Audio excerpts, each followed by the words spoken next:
They figured out who their general manager would be and who their president of hockey operations would be. That was the surprise hire of this whole situation. But the Pens officially made Ron Hextall their GM, and then they got Brian Burke out of the TV booth and things like that and made him the president of hockey operations. I guess for me initially, and obviously I had shared some of my initial thoughts on it, I still kind of feel the same way after having a little bit of time to kind of sit and digest it. I think that it's a conflict of interest, man. Both guys' styles clash.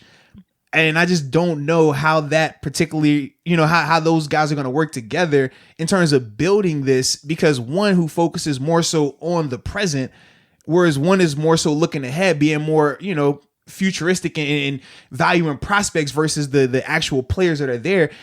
It's hard to have both of those philosophies under the same roof. That's the part that I just don't really understand why you would bring both of those guys in at the same time. Yeah. See, I'm trying to look at it as a positive because you're trying to win now and also build for the future. I'm with you. Yeah. But do you think that's the best strategy, or do you go all in one way or another? So this is what makes it layered, right? So part of me says, how can you win now while preparing for the future? Because to win now, you need to keep your got to trade guys, your prospects. Right? You got to trade prospects, which we already said. I don't even know. Do we have any still? Not like, because everyone I saw on Twitter is saying, all right, Ron Hextall's coming in as GM, hoping to build for the future. Now he's looking who we have in the pipeline, and it's no one. Yeah. He's just sitting there like, what the hell's going on? But then you have the opposite, right? With Brian Burke, who's like, all right, I want to be aggressive and move pieces. Well, we can't. Excuse me, I said that backwards. Now you got Ron Hextall, who wants to move pieces, and that would be people have flirted with Letang. Move the pieces that are on the team right now. Correct. Yeah, so we can get future pieces. Absolutely. So when I'm thinking of that, I'm just like, I don't understand how both of those scenarios can exist here. Now, at first, and then the other way I tried to think, I said, okay, well, maybe they're going to work in unison, right? That's what I'm thinking. Maybe Burke is just a buffer. Iron sharpens iron. But I was like, what is he buffering here? I mean, like, that's what I'm trying to I don't understand how this is going to fit together. Because in the end, when it comes to, and this is the other part, right? When we're talking about the philosophies, Brian Burke was just on record in November saying that he didn't even believe that this was a contending team as it's currently structured in November. What was he doing? So he was doing, he was working with an NHL network. So he was doing, so he was doing his analyst, in an analyst role, and he was speaking on the team. He even got asked these questions, obviously, in his introduction press conference. And he said that anything he said during his TV role, he stands by it. He's like, I'm not going to shy away from what I said. He said, when I'm in a TV role, my job is to be unbiased and just analyze and give my opinion. So your opinion was that this team isn't good enough to win as it's currently structured. Now you're here, but yet we hear one side that says we want to win now. And then, like I said, you already feel that this isn't a roster that can win now. So once again, we're back in this little area where it's a clash. And that's the part to me where I'm just like, I don't see how these philosophies are going to work out to that extent. Now, obviously with Hextall, he did have success in Philly, in terms of building that roster, getting those pieces together. He didn't get the chance to see the end result of it, but for the majority of it, he was the big person, the catalyst of that. So I am excited about that part, at least. Now with them getting rid of him, as I was reading, they said he was too patient. Yes. Mm-hmm. And not decisive enough in making decisions, but at the same time, it ended up working long term. How does that work? So when he took over in Philly at the time was bad, in the dumps, full rebuild. He comes in, he starts to rebuild. Think 76ers trust the process. Now, remember how long trust the process was, right? It wasn't a 1 or 2 year, it was a 3 or 4 year thing. So he's going trust the process mode, and he's, he felt like they still needed some more time to fully get it to where it needed. Organizationally, they were on the cusp, playoffs, right? But he thought, first round bounce, right? But he thought that they still needed more time, so he was still trying to be more patient. Organizationally, they were, hey man, we don't want to wait, we want to go for it right now. So that's why they made the move to get rid of him. But it was successful, but it still didn't get them a cup, Yeah. So you can see the process working, but the patience element was the issue. Now, when we're talking about the Pens, though, they keep saying they're in win now mode. Even when Rutherford resigned, they still said we're going to look to replace him with someone who is in win now mode.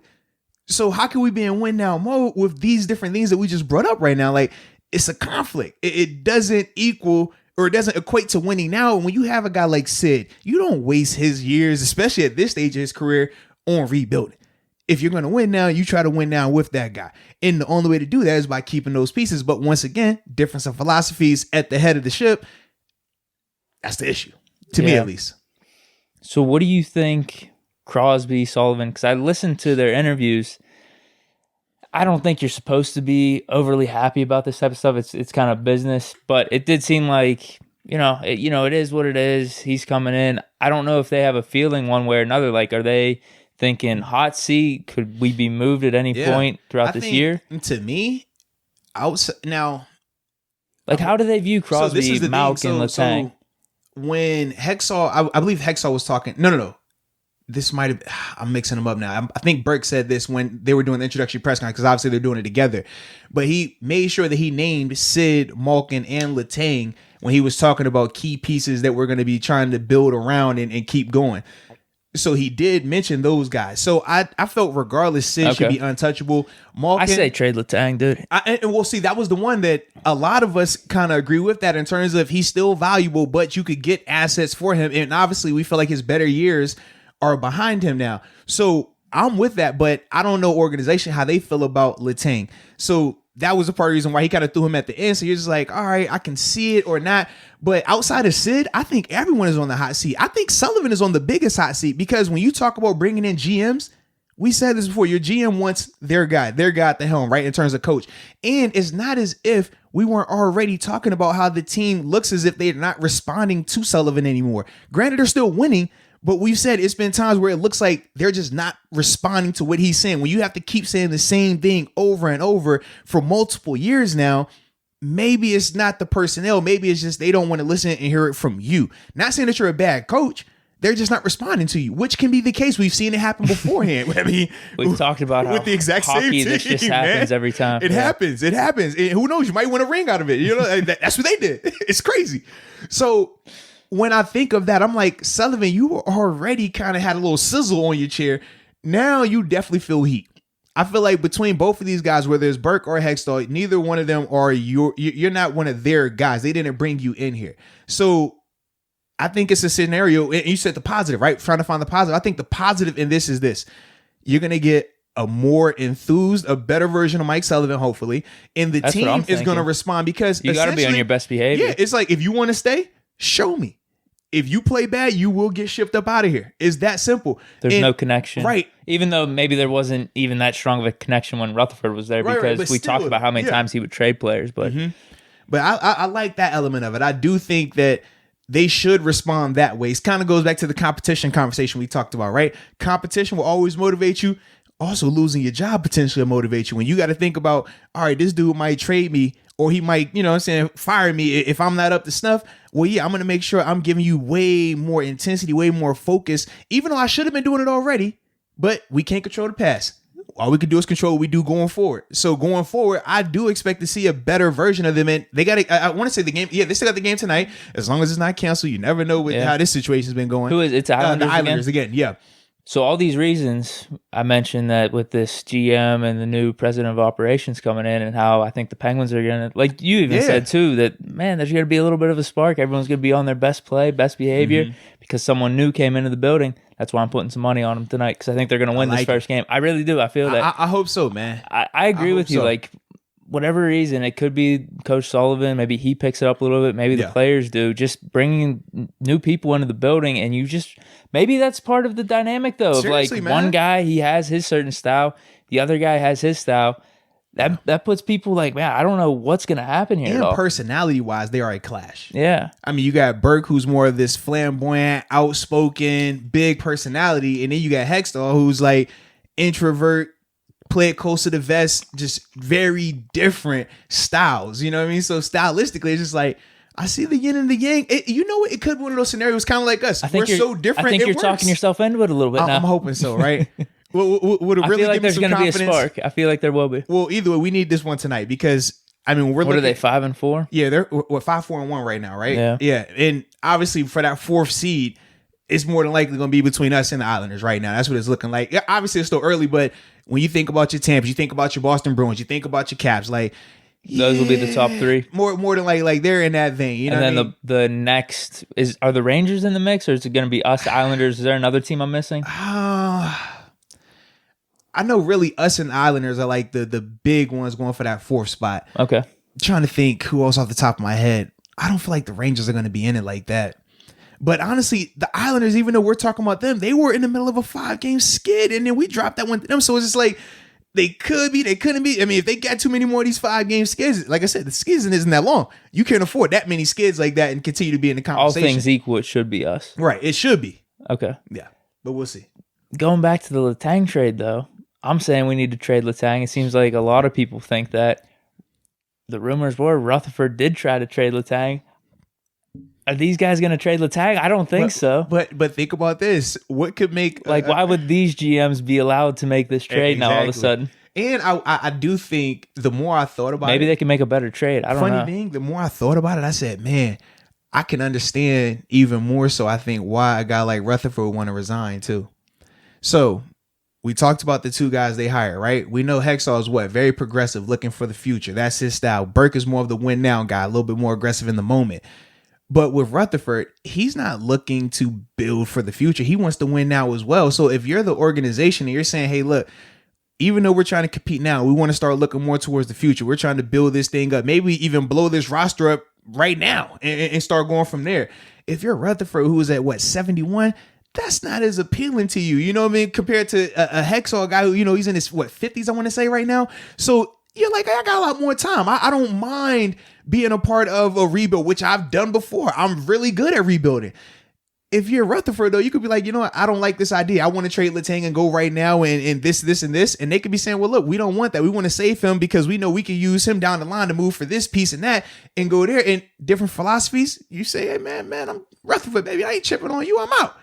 And kind of go from there. And honestly, when I see them in the approach that they brought in the 2 different styles, but with one of those styles, the first guy, the GM by title, his style is exactly opposite of Rutherford. Rutherford has 0 patience. Rutherford could wake up, brush his teeth, say, you know what, Deke got the 69 jersey on. All right, you know, I'm trading Deke today. I ain't like that jersey on him. Like that's Rutherford. Whereas when it comes to Hextall gonna be over here. Let me call my mom. Let me talk to her about this trade. All right, let me call my dad. Let me see what he thinks.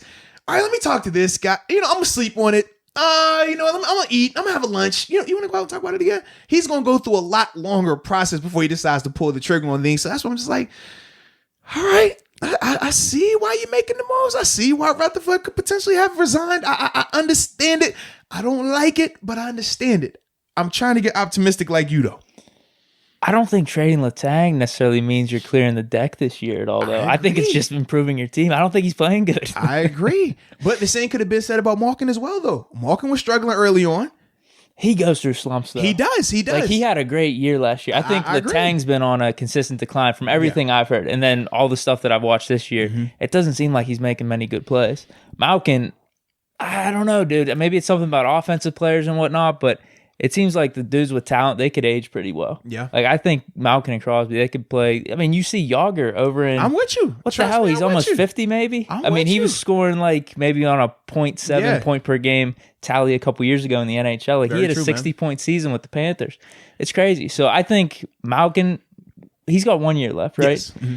Yeah, so hopefully you could keep him throughout this year. It seems like he wants to stay in Pittsburgh too. Maybe you'll get him on a lesser contract. I mean, because he's been here throughout his whole career as well. So yeah, I think him and Sid, that would just feel nice. You have to keep them two together. Those are your core, right?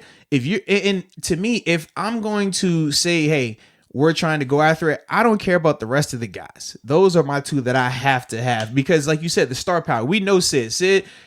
You know, any night he could be the best player on the ice and there's no debate. Like, that's what he's capable of. But Malkin can get up there as well. Definitely. But it's just, I feel like it fluctuates a lot harder with Malkin.